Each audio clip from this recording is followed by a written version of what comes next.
Okay, look, you guys need to know that I suffered through editing this for you.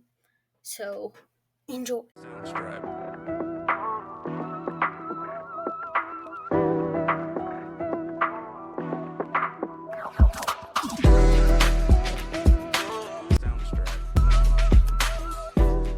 What's up, people? Welcome back to another episode of Stars and Garters. I'm Katie Pettit, and oh my gosh, we have a long one for you today, I'm sure.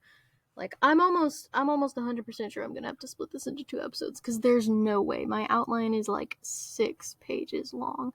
But, as you may or may not know, we have been doing my a non-comics history of series for my top 5 favorite Marvel Comics characters.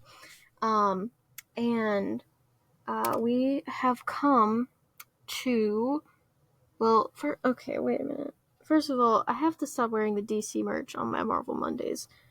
There's 2. I'm wearing 2 DC merch. This is unacceptable. I'm sorry, guys. But anyway, we've come to the point in my non-comics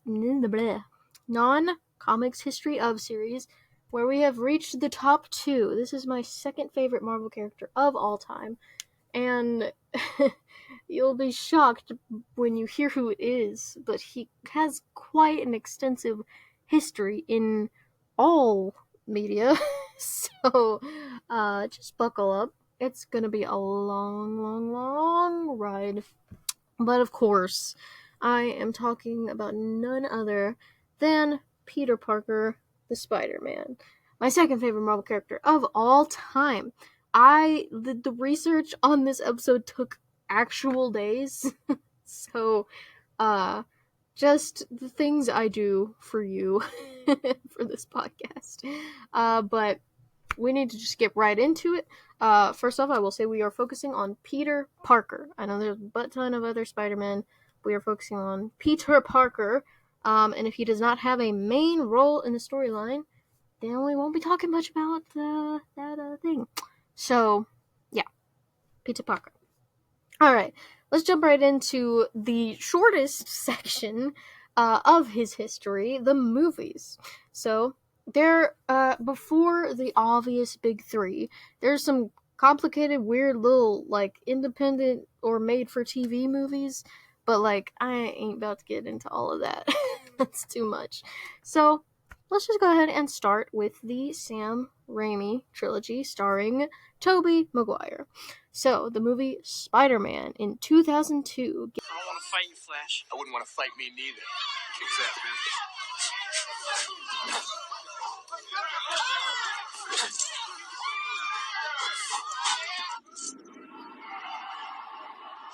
Gives us Peter's origin story.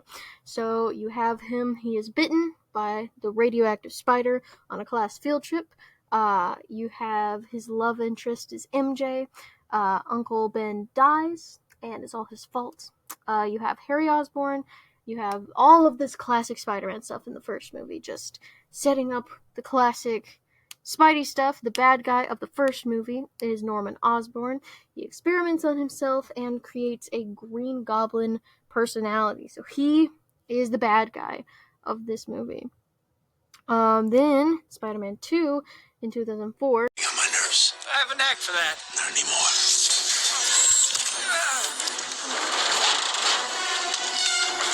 Shows more of him trying to balance being Spidey and being Pete. So MJ is actually engaged to a different guy in this movie, but Petey still likes her. And Harry is blaming Spidey for his dad's death in the first Spider-Man movie. The bad guy of this movie is Doc Ock, because he has had his tentacles that he uses fused to his spine and has gone crazy. Then you have Spider-Man 3 in 2007.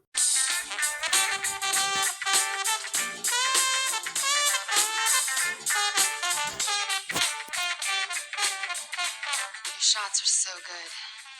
I'd love to show you sometime. Which also exists. So Petey and MJ are together now, but Harry has become the new Goblin. because of all his anger about his dad dying and stuff. The bad guy's a little bit more complicated in this one. Obviously, we've got Harry trying to unalive Spider-Man, but also Eddie Brock shows up in this one, and he's trying to defame Spidey in the papers, and then Sandman, aka Flint Marko, is here now too, and Spidey learns that Sandman is the one who killed Uncle Ben. So Spidey then gets some venom on him, and that mixed with the anger from Flint Marko and, finding out who killed Uncle Ben, turns him into Bully Maguire. He gets the venom off, and it bonds to Eddie, so now he's got to deal with all of these people. Venom, Sandman, New Goblin, and all of these people. So, that's that. Alright, then we got the Andrew Garfield movies. We start out with The Amazing Spider-Man. Interesting how Andrew Garfield is called Amazing, and Tobey's not. That's, it makes you think about things. But anyway, we got The Amazing Spider-Man in 2012.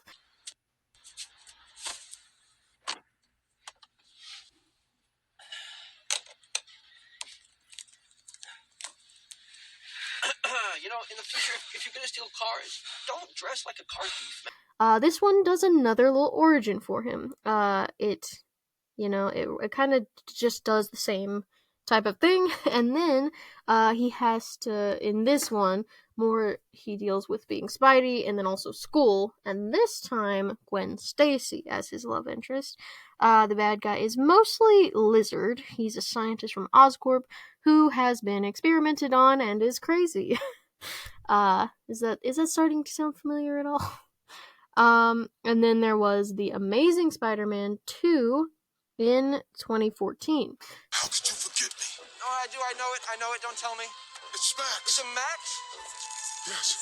I'm sorry, I didn't recognize you with the... You look different. How are you? I don't know what's going on with me. I can see that. I believe you.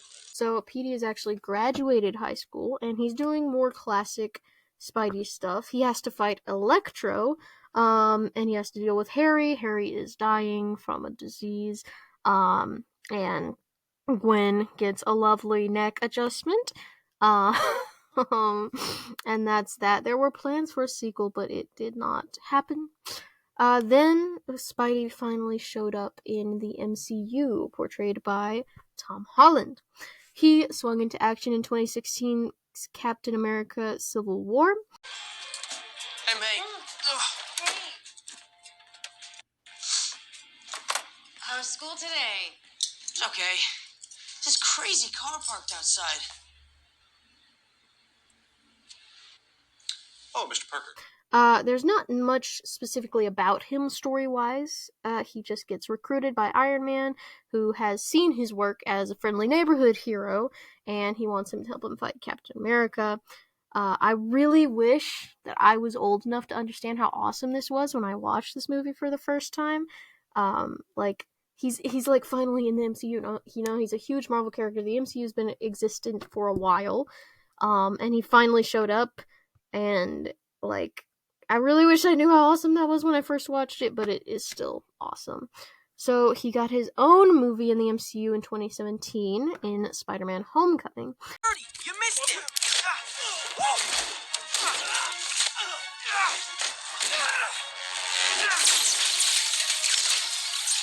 Spider Guy's here.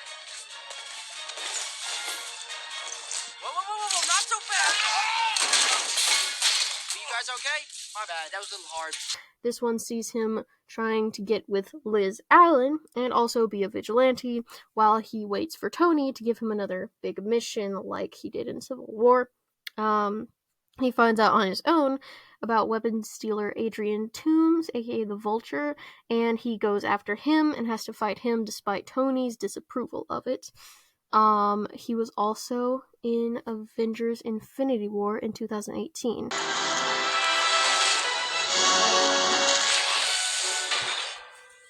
Hey, man. What's up, Mr. Stark? Kid, where'd you come from?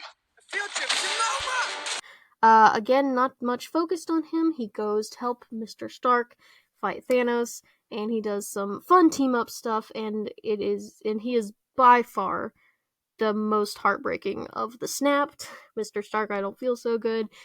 And then he got snapped back in 2019 Avengers Endgame. Hey! Holy cow! You will not believe what's been going on. Do you remember when we were in space? And I got all dusty, and I must have passed out because I woke up and you were gone. But Doctor Strange was there, right? He was like, "It's been 5 years. Come on, they need us." And then he started doing the yellow sparkly thing that he does all the time. What are you doing? He reappears for the final fight and does get a little some hugs and some nice time with Tony right before he dies. Mr. Stark, we won. It's still it's still sad, but I mean, definitely again hit hard as his reaction. He got in 2019 his very own sequel in Spider-Man: Far From Home. Oh, it's not real. It's not real. It's not real.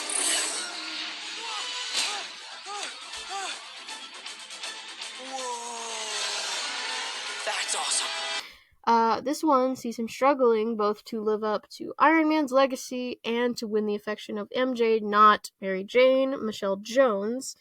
He gets involved in Mysterio's revenge plan against Tony as he goes to Europe on a class trip, and then gets his identity revealed to the world.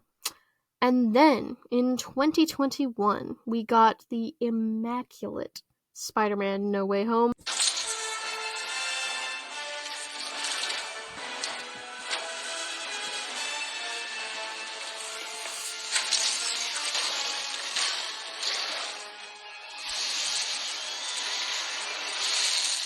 AKA my second favorite movie of all time.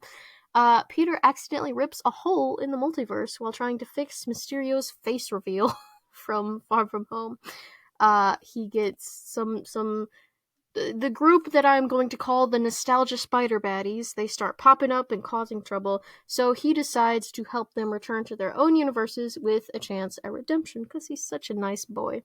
Along the way, Aunt May dies, and he gets his little "with great power comes great responsibility" line from her instead of the usual Uncle Ben like Toby and Andrew. That's weird. Maguire and Garfield. I don't know who Toby and Andrew are. And then of course Peter also decides to make back up. He does team up with Maguire and Garfield to get the baddies back home, and then he decides to make everybody forget who he is in order to keep the multiverse stable. He's also supposed to appear in Avengers Doomsday, so that should be good, probably, hopefully. if it is a good movie, which I'm holding out hope. I believe in the MCU. Alright, so he also briefly appears in Spider-Man Into the Spider-Verse. Alright, let's do this one last time. My name is Peter Parker. I was bitten by a radioactive spider, and for 10 years, I've been the one and only Spider-Man. Where he meets Miles and then dies. And I'm sorry, I can't count Across the Spider-Verse. I know it's a good movie, but Peter Parker is dead. And no, Peter B. Parker is not Peter Parker. Clearly, he's old, he's married / divorced, and he has a child. It's not the same, you know? Even Peter B. Parker acknowledges that is not him. They are not each other. So yeah, that's pretty much it for the movies side of it. But fun fact, there was in one of those made-for-TV Spider-Man movies that I was talking about, I did find out that Aunt May was played by a woman named Jeff. So do with that what you will. Alright, so thoughts on movie Spider-Man. I've already established, I did a whole episode on why I think Holland did the best job of playing Peter and Spidey together and showing him both as a nerdy kid who's growing up, but also an inspiring hero. You can check out that episode. I think I made a pretty good argument, if I do say so myself. But yeah, that's, still gotta be my favorite iteration of him in the movies. Although, like, there's a slight recency bias because it's been a long time since I watched Maguire or Garfield's version. But just as far as adapting his story in, like, a cool way that's kind of new, but also very much classic, this is who Spidey is, and it's not too wildly different from, what we know and love about Spidey. I just think the MCU really, really has done a great job in that. Even in the Rocky, what phase are we even in now? Even in the Rocky recent phases, No Way Home still was like a phenomenal movie. So they have done a very, very good job with Spider-Man, and hopefully they will continue to do that because he is still awesome as he grows out of his nerdy kid phase to, still Pete, still jokey and goofy and smart, but turning into a mature adult. Hopefully they will be able to do that. I don't know how long the MCU is going to last, but, hopefully they will get to do that part of him because it's really great. Alright, so the movies, again, it's a relatively short category, so just like buckle up, because TV and video games are not short at all. So, for TV, I will be going through giving you like the same thing as before, just going through giving you brief plot synopsis and things they did uniquely in their shows, and also telling you who Spidey was voiced by, because I think that's fun. I think voice actors are fun. So, got his first series in 1967 on ABC. It was just called Spider-Man. I just wrote Spider right here. Spidey is voiced by Paul Soles. This show does his origin story, as it would as the first show about him, and it does a bunch of his classic baddies like Mysterio, Doc Ock, and Green Goblin. The first season of the show focused on his job at the Daily Bugle, his relationship with Betty Brant, actually, and the aforementioned big bads, and then the second and third season, on the other hand, had him fighting some faceless, magical green monster guys. So that's fun. He got another VHS release series in 1981. There were some hard to discern series between that, because 67 to 81 seems like a big gap. But it was really hard to figure out what exactly was going on with those, and it was kind of hard to pick them out and tell if they were real, like, enough to be called series, I guess. So he got a VHS released one in 1981, again just called Spider-Man. You forgot about your friendly neighborhood web spinner. You apparently do not understand, Spider-Man. I am now master of the world. Look, I don't care if you're master of Melvin's supermarket. Spidey is voiced by Ted Schwartz. It only had one season, and it did everything the show in 67 did, but Spidey also gets to fight Doctor Doom for a few episodes. And that's pretty much it for that one. Also in 1981, the Spidey show of my childhood started, Spider-Man and His Amazing Friends, not to be confused with Spidey and His Amazing Friends. They're very, very different. Please don't mix them up. If you had a formula, what would you do to get everybody in New York to try it? Advertise on television? No, you get people to breathe it, or eat it, Or drink it. He'll try to put it in the drinking water. I hate to say it, but the wall crawler's right. And the city reservoir is here in the park, a few blocks away. Spider friends, go for it! So Spider-Man is voiced by Dan Gilvson. I'm gonna say Gilvson.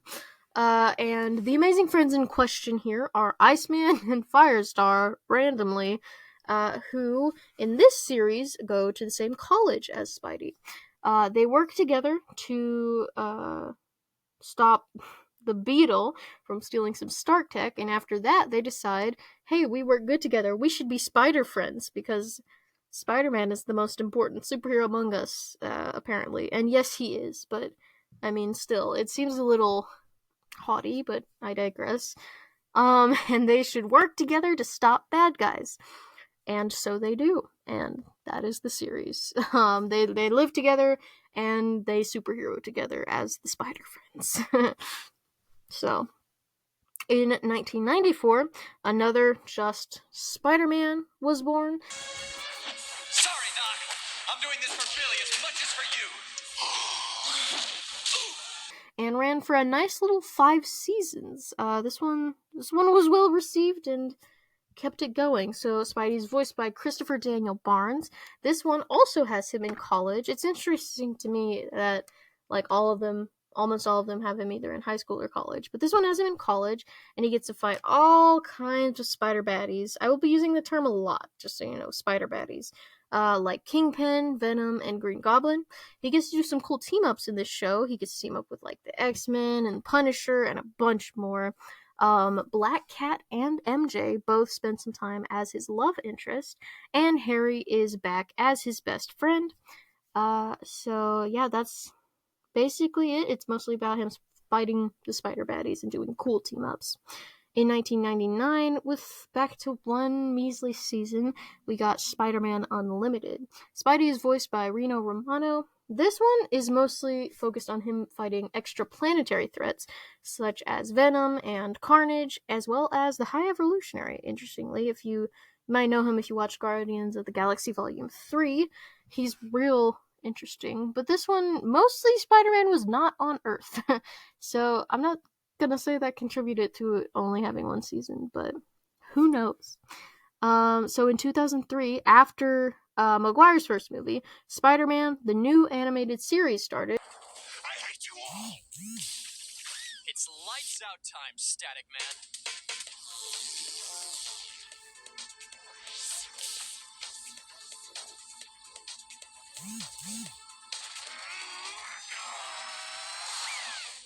Cute trick. Where were you when we had an energy crisis? Which also only had one season. Neil Patrick Harris actually voices Spidey here, which is funny to me. I'm not sure why. It's just like I know him from things, but like I wouldn't have guessed. I wouldn't have pegged him to be the voice actor for Spider. That just feels really random. So this series is actually set after the events of the first Spider-Man movie, Tobey Maguire, in like the same universe. So Spidey is still chilling with MJ and Harry in college. He has to deal with basic relationships problems with MJ, and Harry is still blaming Spidey for Norman's death, and of course, he goes through his classic Spider Baddies. 2008 gave us the Spectacular Spider-Man. I hired him to keep you guessing. And set you up for a fall. But last Halloween, you crashed. The Goblin crashed. And you saw me limp away. Spidey is voiced by Josh Keaton, who is important because he's from stuff. He's from other Spider-Man stuff, and like I keep seeing his name pop up in like voice acting in general, but also a lot specifically related to Spider-Man, so he's important. And this one ran for 2 seasons. This one has Peter in high school. It has a little love triangle between Gwen and MJ. This is the first time we've talked about them together. He has his friendships with Harry and oddly Eddie Brock, and he's working with Kurt Connors, that's Lizard, and he is a photographer for the Daily Bugle. He fights his usual spider baddies with some slightly more niche additions in this series, like Chameleon and Shocker. If you don't know who Shocker is, he's Electro. So, I'm just kidding. They're different characters. I feel like Wyatt would get mad at me for saying that, but it is funny that he has 2 specifically electricity-based villains. Anyway, season 2 of the Spectacular Spider-Man gives him a new triangle, this time with Gwen and Liz, totally knocked out MJ from the picture, and he fights some new baddies, including Venom, who has taken over his old friend Eddie Brock. Interestingly to me, this series was co-produced by Craig Kyle. If you'll remember, he was the creator of X-23, so I think that is cool. In 2012, Disney XD started airing Ultimate Spider-Man.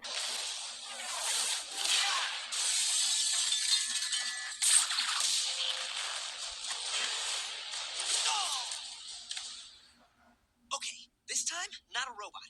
Definitely organic, alive. Jumping from host to host. A symbiote. Oh boy. Which also popped up a few times in my childhood. Spidey is voiced by Drake Bell. This show ran for 4 seasons. It started with Norman Osborn as the main bad guy, who is trying to make a spider army with Spider-Man's blood. Norman uses Doc Ock to do this, so Ock tries to get revenge and becomes a big bad in his own right near the end of the first season. And also the Venom symbiote is created, and it bonds to Harry, interestingly. In the second season, he teams up with a S.H.I.E.L.D. team consisting of White Tiger, Nova, Iron Fist, and Luke Cage, and fights some more classic Spider Baddies. Season 3 gives us a new Venom as Eddie Brock, and features a bunch of Spider People team-ups. So it has, like, Iron Spider, Spider-Man 2099, Spider-Girl, Spider-Man Noir, Spider-Knight, and, of course, Miles Morales. And then the Sinister Six formed for Season 4, consisting of Doc Ock, Kraven, Green Goblin, Rhino, Hydro Man, and Electro. And Spidey makes his own team of specific Spider People, like Agent Venom, Iron Spider, Miles Morales, and Scarlet Spider, So there's that. And then Disney XD released another really great Spidey show just called Spider-Man in 2018. You know, Gobby, I'll hand it to you. Split me up from my friends? Great idea. But you haven't thought of all of my friends.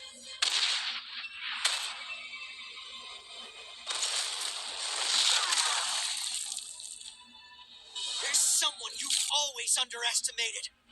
Good timing? You have no idea. Spidey is voiced by the awesome Robbie Daymond.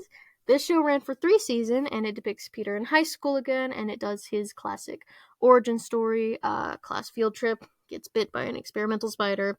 His best friend is Harry, who, unlike most iteration, is portrayed as a really smart guy like Peter, but still, like, cooler and significantly less nerdy. It also has Uncle Ben getting killed by a criminal that Peter had ignored. In Season 1, Petey has to balance his superheroing with his school. He goes to Horizon High, a school for geniuses, which also has in it Gwen Stacy, Miles Morales, who gets his spider powers about halfway through the season, and then Anya Corazon, that is eventually Spider-Girl.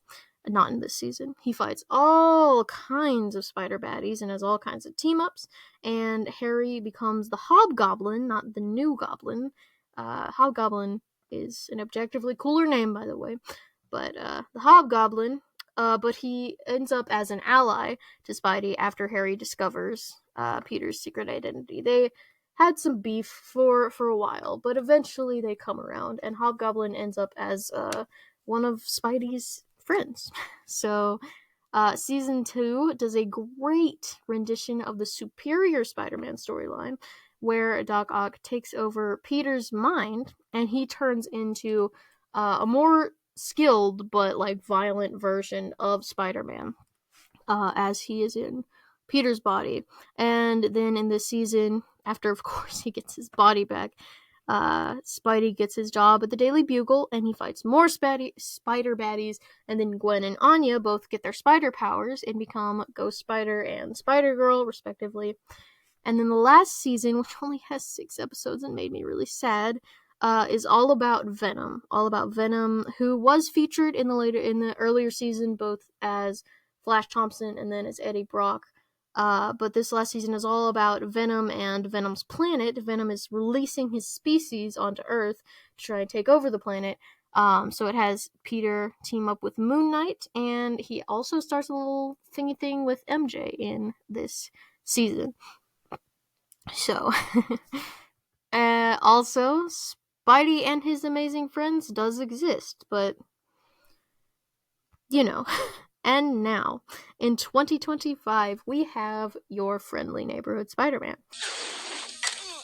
You're really good at fighting. Thanks. You're not. The first season just ended, and it did a unique version of Spidey's origin story, where he's bit by a radioactive spider that falls on him from a portal in an incident with Doctor Strange. Petey is in high school again. He is friends with Harry, and interestingly enough, Nico Minoru, who I don't know if I talked too much about her, but in my review of the Avengers Academy series, she does pop up in there, so I knew who she was. Petey's crushing on some chick named Pearl, who I'm not familiar with, and he works with Norman Osborn to do his Spider-Man stuff. He fights Scorpion and a little bit of Venom, and also Daredevil. There's also a butt ton of setup characters like Nico herself. She's part of the Runaways, I believe, to my knowledge. Lonnie Lincoln, who throughout the season takes his place as a leader of the 110th gang, and as Tombstone. And then most of Peter's co-workers, like Dr. Connors, who is, again, Lizard, Amadeus Cho, and then Jean something, who's turns out to be the superhero Finesse, like from Avengers Academy. That one I lost it on because I didn't remember her name was Jean from Avengers Academy. So when she like put on the costume, it looks just like the one from Avengers Academy. She puts on the costume and Daredevil says like "Come on, Finesse" or something. And I lost it just a little bit because I had no idea. That made me very excited. So I'm very excited to see what they do with that. So, my thoughts on TV Spider-Man. So yeah, that was a lot. He's been in a lot of stuff.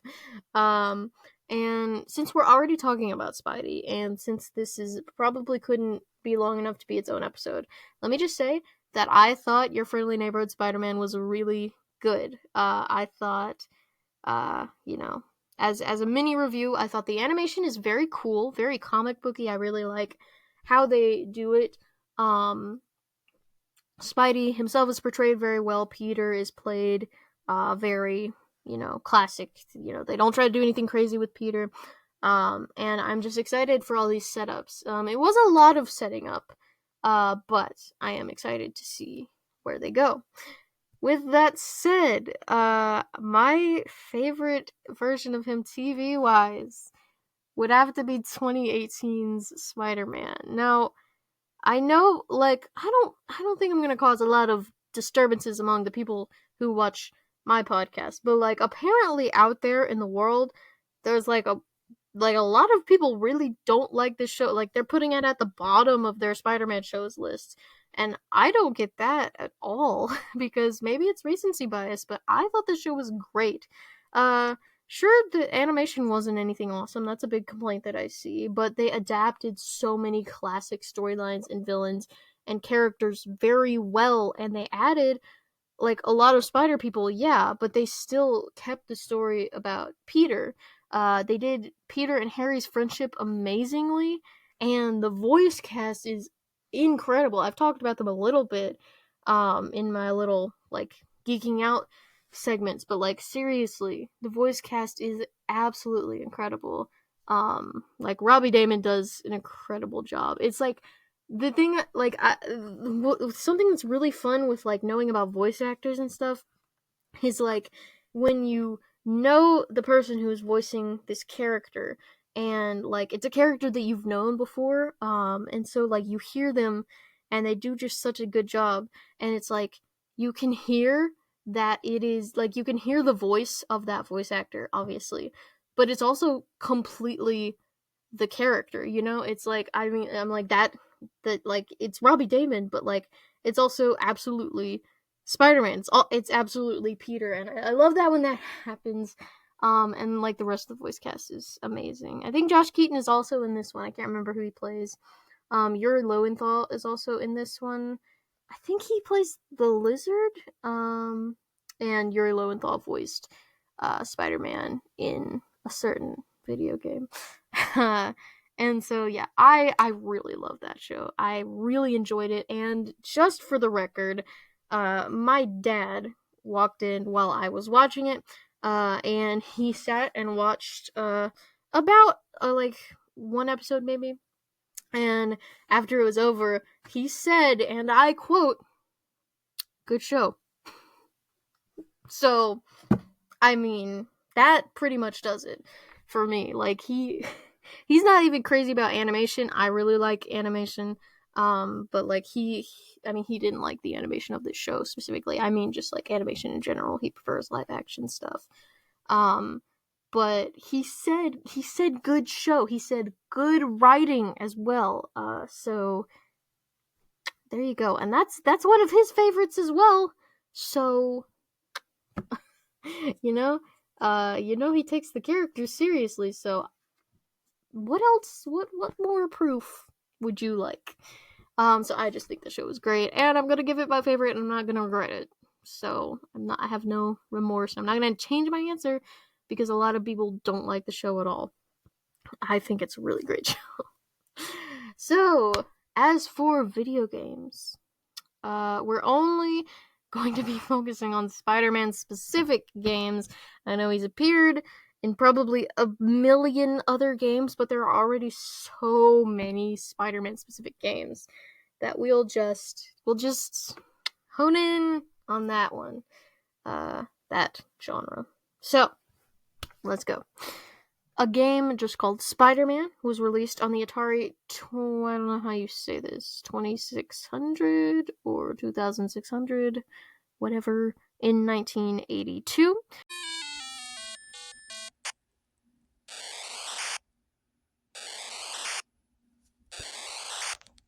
It was just a side-scrolling game where you can swing from skyscrapers and defuse Green Goblin's bombs. It, obviously by today's standards, it looks terrible, but like, okay. It was on the Atari 2600. So, there was that one. The Amazing Spider-Man and Captain America in Doctor Doom's Revenge was the next one. It was released in 1989.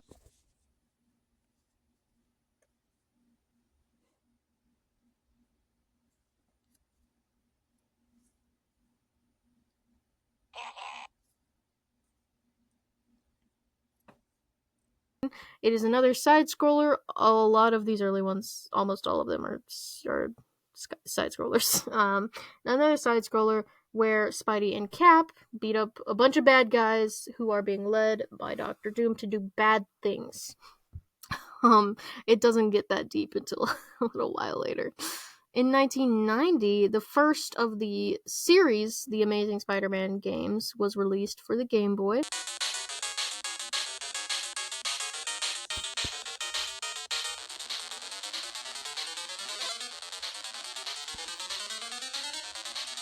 It's another side scroller where you go around beating up a bunch of the classic Spider Baddies in order to go find MJ, who has been lost or kidnapped. So he appears in the Punisher Ultimate. I know I said I wouldn't mention it, but like I thought this was cool. He appears in the Punisher The Ultimate Payback in 1991.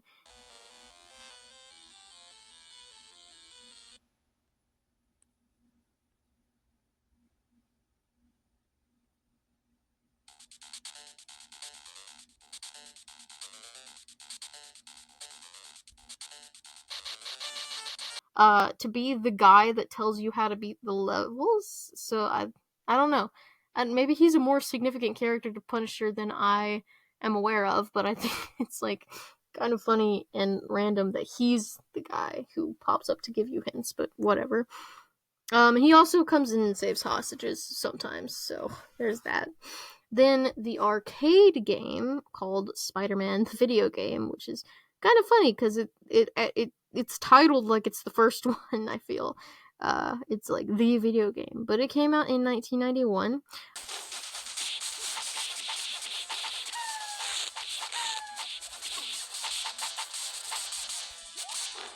I have played this game. I played it at Cidercade, and it was pretty cool. Weirdly, it's another side scroller beat 'em up, classic Spider Baddies. Weirdly, you can play as either Spider-Man or you can choose Black Cat, Namor, or Hawkeye.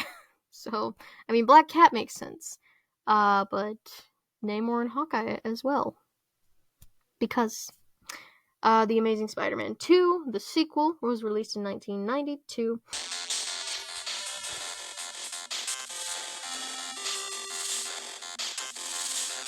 This one, Spider-Man has to clear his name after he has been framed for a crime by the Hobgoblin.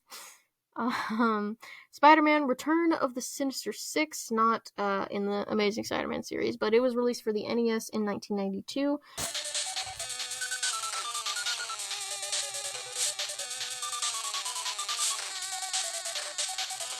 Where guess who Spidey has to fight?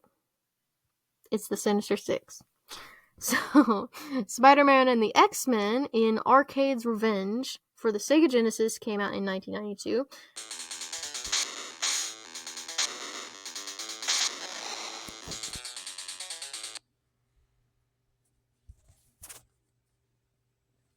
This one is interesting to me because it sees Spidey rescuing the kidnapped X-Men from Arcade.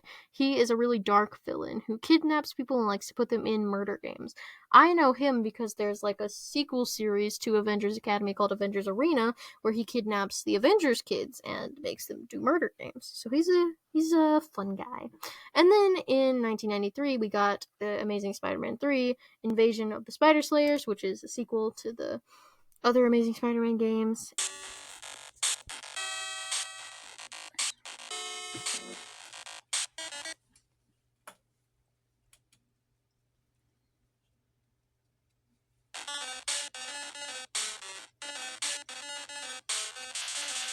And so you fight the Spider Slayers.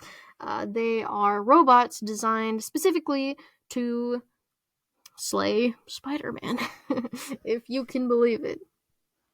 Next, Spider-Man and Venom Maximum Carnage came out on the SNES and Sega Genesis in 1994.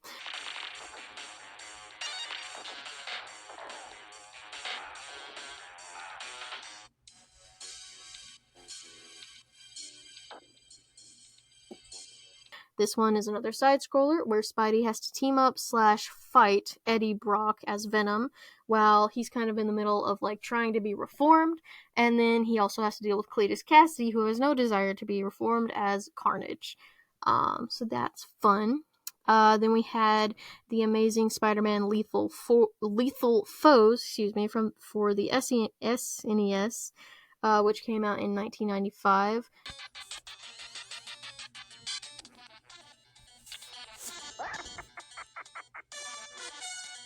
It is not to be confused as a part of the Game Boy Amazing Spider-Man games that we talked about earlier. It's its own thing, just called The Amazing Spider-Man.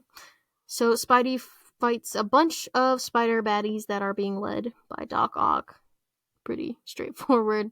Also in 1995, and also for the SNES, Venom / Spider-Man Separation Anxiety came out.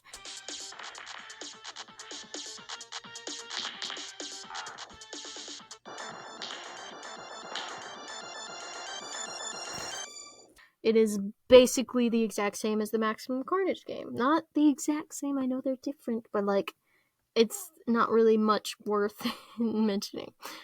And once again, in 1995, for the SNES, we got just Spider-Man.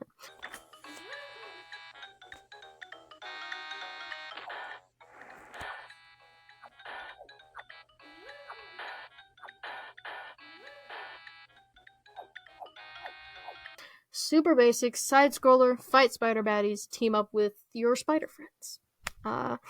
Then, The Amazing Spider-Man Web of Fire was released for the Sega Genesis in 1996.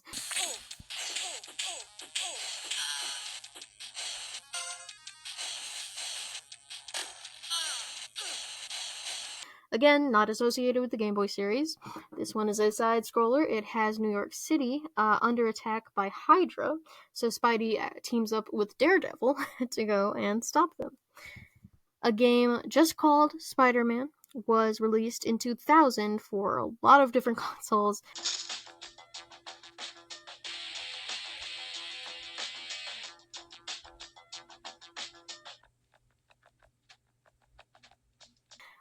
This one is interesting. Spidey has been framed by an imposter Spider-Man and has to work to clear his name while fighting his classic spider baddies and working with Black Cat and, again, Daredevil.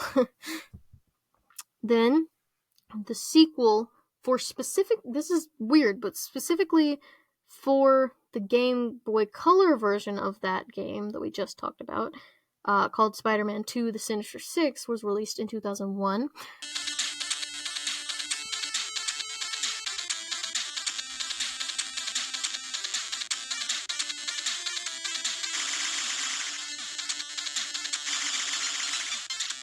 In this one, Aunt May has been kidnapped by the Sinister Six, led by Doc Ock, and Spidey has to beat them all and save her. Then we got a direct sequel to Spider-Man in 2000 for the PlayStation called Spider-Man 2: Enter Electro. What is it which gives me joy?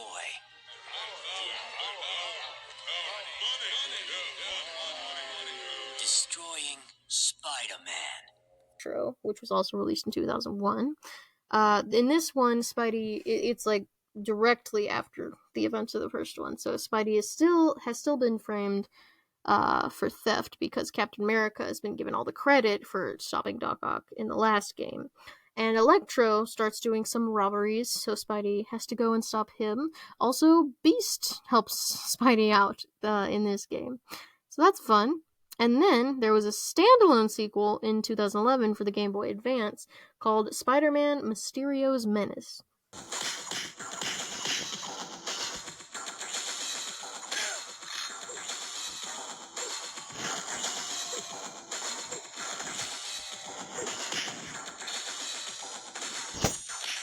So in this one, Spidey is married to MJ, and she asks him to go get a fishbowl, and while he's getting it, he gets tangled up with some spider baddies, doing some crime, led by Mysterio. So that's great. In 2002, 2004, and 2007, there were 3 games released based on Tobey Maguire's movies, and they were just, the movies but a video game, so we don't really need to get into the plot. And then the game Ultimate Spider-Man came out in 2005. Psst. Hey, you remember the big rhinoceros-looking guy? You're gonna have to be more specific. He's like on the loose. Oh man. Trig finals next period. 10 minutes there, kick the rhino guy in the ding-ding, and 10 minutes to get back. You can do that with your mask on backwards. Go! In this one, though Peter is trying to live a normal life and has assumed that Eddie Brock / Venom is dead, Venom is actually alive and has been feeding on people in New York. So Spider-Man has to beat Venom again, who is being helped / coerced by Vulture and Bolivar Trask, along with him beating some other spider baddies. Spider-Man Battle for New York was released in 2006.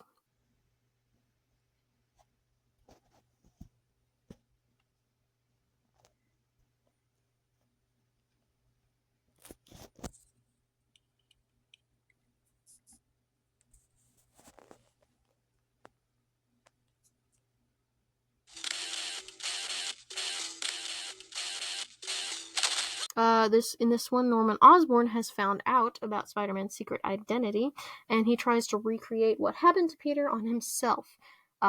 Doing this, he turns himself into Green Goblin, and he starts to make an army of goblins with using innocent bystanders in New York, so Spidey has to stop him and his goblins from destroying New York. 2007 gave us Spider-Man Friend or Foe.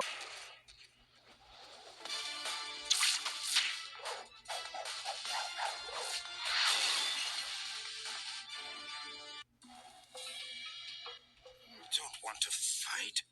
Doc, you were wreaking havoc until I broke the amulet controlling your mind. It's kind of based on the characters from the Tobey Maguire movies, but in a different timeline because all of the villains that have died in Tobey Maguire movies are alive. So in this one, Spider-Man has to take on the Phantoms, and these are a combination of symbiotes and holographic technology that a mysterious villain is trying to use to take over the world, as you do. In 2008, we got Spider-Man Web of Shadows.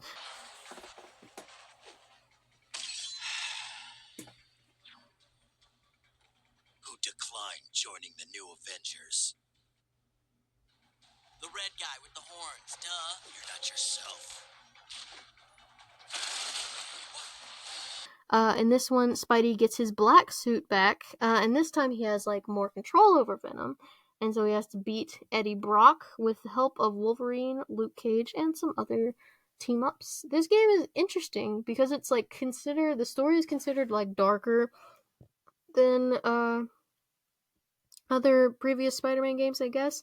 It has 4 different possible endings, and 2 of them end up with like Spider-Man, like retaining or keeping his black suit and kind of like rolling over the symbiotes. So that's fun. It sounds like an interesting game. Spider-Man Shattered Dimensions, which we did mention in Deadpool's episode, came out in 2010.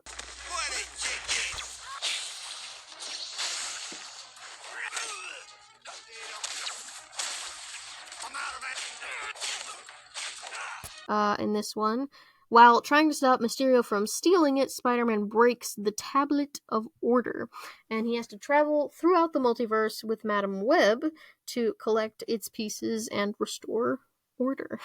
As you can guess from the title, Spidey gets to meet a lot of other spider people, and each different universe has like different spider baddies and a unique art style.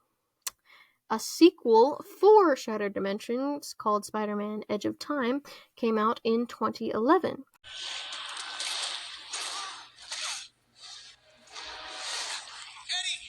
this isn't you.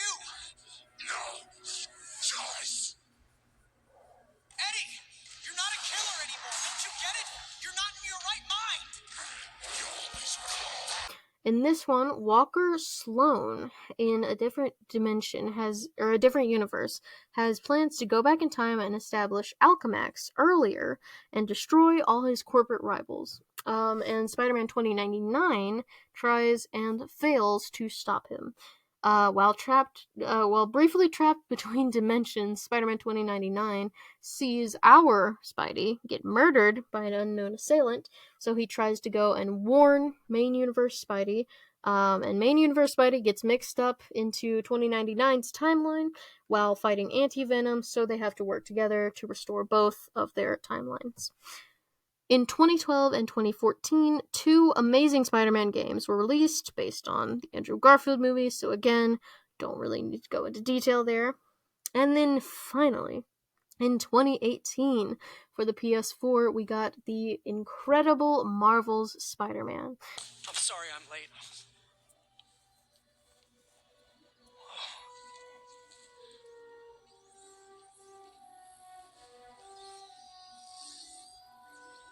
You started without me. The grant committee's director will be here soon. It's fine, Parker. I invented this equipment. I think I can handle it. In this one, after taking down Kingpin, Spidey has to deal with the Inner Demons, a gang that's going around seizing Kingpin's assets, trying to find something called Devil's Breath. Meanwhile, Peter is working with Otto Octavius on research in prosthetic limbs, and Otto is obsessively working on his own little project. He's working on some tentacles that connect directly to his brain, hoping to overcome his neuromuscular disease. And as the tentacles take over Otto's mind, a bunch of spider baddies escape from prison to form the Sinister Six, and Spidey has to work to beat them and his old friend Otto, who has released the Devil's Breath into the city, giving many people a very dangerous illness. So Spider-Man was also obviously featured in the sequels to this game, Marvel's Spider-Man Miles Morales and Marvel's Spider-Man 2, but since I haven't had the chance to play those games, and I don't want spoilers, I won't go into any more detail about their plot, because I really want to play them, but I'm preoccupied right now. So, thoughts on video game Spider-Man? Holy moly, that's a lot. These are just his main games, plus the Punisher one. So, with his, extensive rogues gallery and, his countless classic storylines to adapt, he lends himself pretty well to video games. You have, all the side-scrollers, of course, and then, all of his action-adventure RPG kind of style games after that. And as for my favorite, what with being my third favorite video game of all time and all that, I'm gonna have to say that it's Marvel's Spider-Man. The story is both classic and unique, the gameplay is endlessly enjoyable, and the voice cast is incredible. Shout out to Yuri Lowenthal, who I mentioned before, who voices Spider-Man and does such an incredible job. It's just, the whole game is all around awesome. Alright, so overall thoughts about the adaptation of Spider-Man. So my man has been around for quite some time, and there's a reason he's this popular and has this much stuff. I love how with most of these, though they're their own unique movies, shows, or games, you always see these same names and stories popping up. They're just like done in different ways. You always see there's like MJ, there's Harry, there's Norman Osborn, Doc Ock. Like I don't even have time to always mention each of the different spider baddies because they're always the same spider baddies, so you can just collectively refer to them like that. The Sinister Six is like different each time, but it still pulls from his classic bad guys. They just like mix up all these different characters' storylines and kind of pick and choose how they want to do them, and it's I love how it's always essentially the same uh elements. So as for my favorite in adapting of comic Spidey, I think I would have to give it to Marvel's Spider-Man. Because even though I love MCU Spidey, who would be the next biggest contender for the favorite overall, this game just gives us a very classic Spider-Man story with his classic allies and villains all in one game, and it also reminds me that he's just as fun and lovable and as cool of a character as a more mature young adult Spidey. Because again, you saw in the TV shows especially, he was either in college or a high school student. Um, I'm not sure exactly how old. He might still be college age in this one, but like he's still, like more of a young adult than like, the nerdy kid type. So I think that's just a good reminder, even though like I initially liked him because of the nerdy kid, but also a hero thing about him. He still is a great character because obviously in the comics, like, duh, he's aged, he's older now, he's been through things, and he's more mature, but he's still a great character, and I still love him, and he's still my favorite, so, I think this game kind of reminds me of that, and so that's nice. Alright, so, I ending this video, I don't know if I will actually have to split it. It's when the parts where I'm just like saying, like, being informative and not just giving my opinion, I forget that they are significantly shorter than when I let myself just like expound and give my own opinion. So it was a lot shorter than I thought it was going to go. But what with clips and stuff, we'll see. You'll know already. So, but yeah, thank you guys for watching this one. I'm so glad I did it. I'm not gonna say I'm so glad it's done. That sounds like it was terrible to do it. It wasn't terrible. It just took a really, really long time. So yeah, this was fun. Make sure to tell me what was your favorite version of Spidey. And make sure to follow and subscribe and like, and make sure to share the pod with your friends. And I will see you guys next time. Bye bye.